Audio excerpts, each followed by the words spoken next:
Pitt football's 2025 training camp starts next week, and there will be a handful of starting positions up for grabs, and that means there's going to be some highly contested and heated positional battles in the following weeks leading up to that home opener, season opener against Duquesne on August 30th. Today's topic here on the Pittsburgh Sports Now Football Pulse, we are talking about 5 intriguing starting positional battles throughout this Pitt football roster. I'm Nathan Brysinger. Be sure to check out all of our content over on PittsburghSportsNow.com. And we did talk today, a position preview about the defensive ends, and that's one of these units that we're going to be looking at today in terms of these 5 intriguing units that will see some positional battles for a starting role. And starting with that DN unit. On one side, it's going to be Jimmy Scott. He's going to start for defensive end for this Pitt football team in 2025. He's one of the top returning producers from a year ago on the defensive line overall. Put together some pretty solid numbers, but who's going to be across from him? Who's going to be opposite of him? There's 3 transfers that Pitt brought in during the transfer portal this offseason. A couple of younger guys that are trying to make a name for themselves, and one of the oldest players on this Pitt football roster trying to get back into a starting role potentially for this year. So who's it going to be? First up is Utah State transfer Blaine Spires. He comes in with a load of experience now, albeit in the Mountain West Conference and at the Mid-American Conference with Bowling Green. Utah State spent 2 years there, but last year only played 4 games, suffered a season-ending injury, and during the spring here when he transferred to Pitt, he was still working through that injury. Missed some time, was still banged up, still not 100%, as Pat Narduzzi had noted a couple of times. But he's a guy that he stands at 6'3". He was relatively productive in his time at Utah State.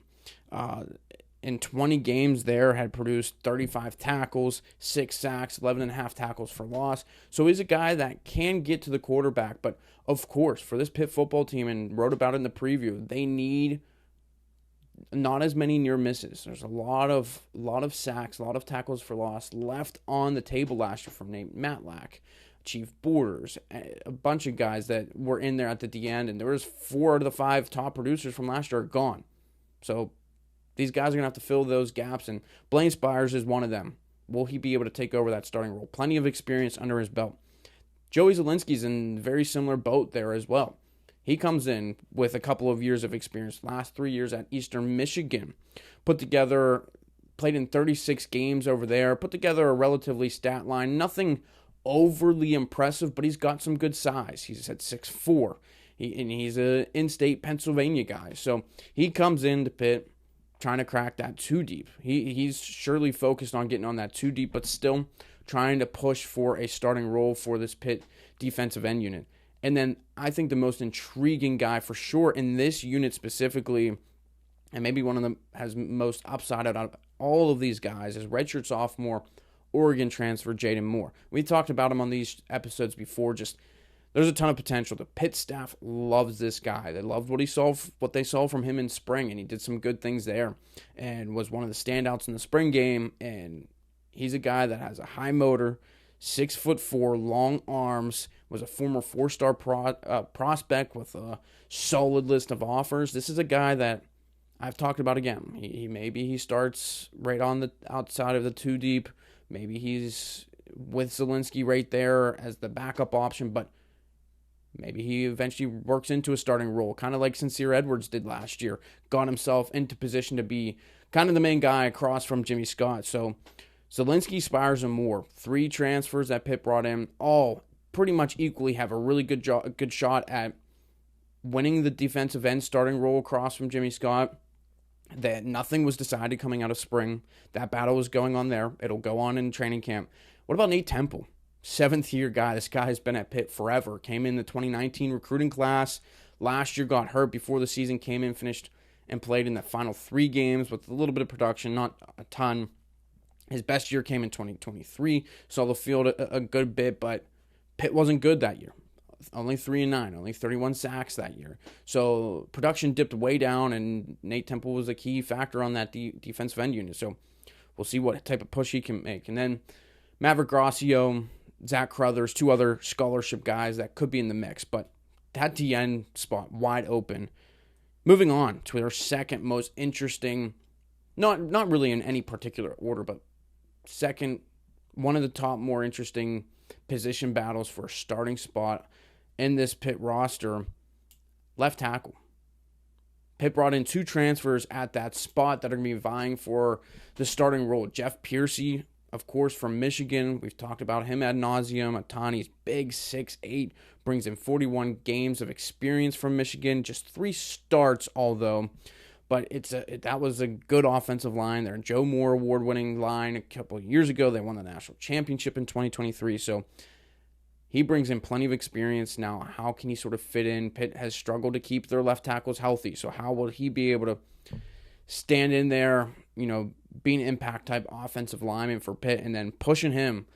I think Piercy kind of has the edge, but it's going to be a positional battle. And Narduzzi, I'm sure we'll talk about it early on in camp. Kendall Stanley, 6'5", 290 pounds. He's a redshirt junior coming in from Charlotte. Was an all-AAC honorable mention last year. Started all 13 games at right tackle. But he says his most comfortable position is left tackle.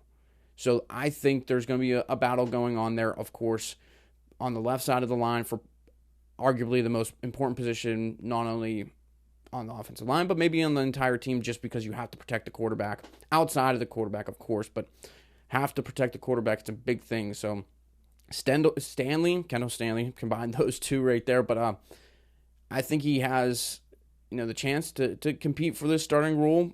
Either way, he's a very, very viable backup option at left or right tackle in case Piercy or Bear don't live up to the standards, and he can slot in there.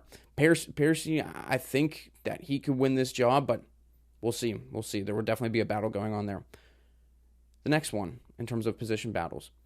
This is one of the strengths, I think, for this Pitt team overall this year, but who's going to actually start in this unit is still up for question, especially at one of the spots. The defensive tackle room. It's a really good unit for Pitt this year. And there's 3 guys that are going to be really, really pushing for those top 2 spots. Sean Fitzsimmons, there brings back the most production in that room, and he played 4 less games than many of those guys. Nick James, after 1 year coming in from Indiana, had a pretty strong year. Narduzzi noted he was one of the best defensive linemen on the team. Really was starting to surprise as the year went on. Got into a big role for Pitt, and then Francis Brew. He's a true sophomore. And, there's a ton of upside with this guy. And we saw a lot of it last year. And it's only going to get better, I think, this year. So who's going to start? I think Sean Fitzsimmons probably gets a starting role. He started every single game once he came back from injury last year. Started in that North Carolina game. Had a really good game there. But James is a really, really good D tackle for Pitt. But Brew, man, he's a beast in there. In the interior of the defensive line, it's going to be hard to keep him off the field, hard to keep him from starting games. And then we're not even talking about 2 guys behind that. Isaiah Neal and Jasir Whittington are 2 guys. Not saying they'll necessarily start, but they're going to push. It's going to be some really good competition in this training camp. And that's one we're going to write about a lot, that D-tackle room. And we're going to hear about a lot, I'm sure, because those are some really big guys in there. And Pitt's trying to get back, again, to continuing up and being one of the best sack teams in the country, being one of the best teams at tackles for loss, and being the best run-stop defense. And those guys obviously play a huge role into that. Another really, really intriguing positional battle, and this was one that kind of unfolded and opened up more as spring went on, because it seemed like one guy had it, and then the guy behind him all of a sudden was right there, and now it's a battle going into training camp this year. The middle linebacker spot, Mike linebacker for Pitt. Braylon Lovelace was the guy sort of anointed as the starter, or at least ahead in that battle at the time being, pretty much early in spring camp, and was kind of the guy for most part of spring camp. And then here comes Jeremiah Marcelin, true sophomore as well. He's a younger guy. Lovelace is a true junior. So just 1 year difference. Marcelin had a little bit of experience last year. Didn't see a ton of quality time at middle linebacker, but the staff just really likes his work in the film room. He's super intelligent. You're middle linebacker. You have to be calling the plays. You have to be leading that unit, leading that defense. You're right there. You're the centerpiece of that defense. And Marcelin sort of grabbed that late in the spring, and the coaches really liked where he was at. Lovelace, though, same thing. I mean, they said he made a lot of improvement, developed well in that middle linebacker spot after mainly playing at the money linebacker outside spot last year. He moved inside. The thing with Lovelace is he's very athletic. He's quick. He's fast. He can get into the backfield. Well, I don't know if you're necessarily, I mean, you want to have some speed there and athleticism, but I think Marcelin brings more of like a stout, bigger guy, 6'2", 230 plus, can fill those gaps in the defensive line to stop the run. Whereas Lovelace, he's good in coverage. He can do a little bit of everything. And I think, Marcelin's more of your prototype type of middle linebacker, and Lovelace is still kind of like reminds you of more of an outside guy. Now, we'll see what type of weight Lovelace was able to put on and to get bigger during the offseason. That's going to be a really, really fun positional battle to keep an eye on throughout training camp because it's one that may go to the end. And lastly, this might be arguably the biggest positional battle because this is an important spot for this Pitt football team, the kickers. James London came in from Murray State, transferred in, was an all Missouri Valley Conference honoree last year at kicker, but he only hit 14 of 19 on field goals. Now, it didn't look specifically where those distances were. I mean, maybe he was trying from a little bit further out. And then there's Sam Carpenter, the sort of returner on this team, hasn't really played at all yet at the kicker position, but there was some talk about him improving in the spring as well. Carpenter went 1-1 during the spring game, and his field goal attempt, 29-yarder. James London, 0 for 2 in the spring game in field goal attempts. So there's, I think, some questions lingering around that position, and London was supposed to come in, sort of be the guy that was going to take over for Ben Sauls. I mean, already difficult enough to come in and take over for one of the best kickers in Pitt recent memory in Sauls, and there's been some good kickers in recent memories. Kessman, Chris Blewett, the list goes on, but Sauls had a heck of a career at Pitt. He's with the Steelers now already in the NFL, and James London was a guy that was kind of like, okay, he's going to come in. He transferred in. Pitt needed to go to the portal and find someone, but he hasn't necessarily lived up to the standard that they wanted him to.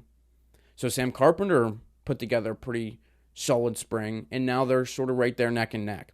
So this position battle in fall camp, during training camp, will be super compelling to see, and we don't necessarily get to see a whole lot of the kickers, especially in obviously live action. Sometimes we'll see offense, defense in a period or two live, but kickers we rarely see. It's all pretty much hearsay from the coaches after some scrimmages. So heading into that Duquesne game, we'll see where it is. We'll see who is selected as a starter. I think the staff wants it to be James London. I think he was sort of given the nod a little early in that spring camp, and then all of a sudden Sam Carpenter came along and did some good things. Pat Narduzzi had a couple good things to say about him in the spring, and then James London faltered.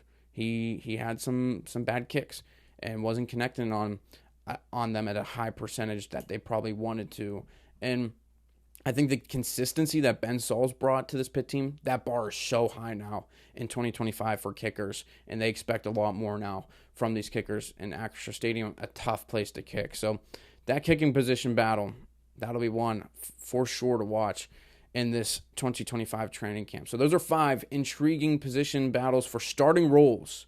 Those starting roles all sort of up for grabs in each of those units. DNs, left tackle, defensive tackle, maybe outside of Sean Fitzsimmons, middle linebacker, and kicker. So thanks for tuning in to this episode of the Pittsburgh Sports Now Football Pulse. I'm Nathan Breisinger. Thanks for tuning in. We'll see you next time.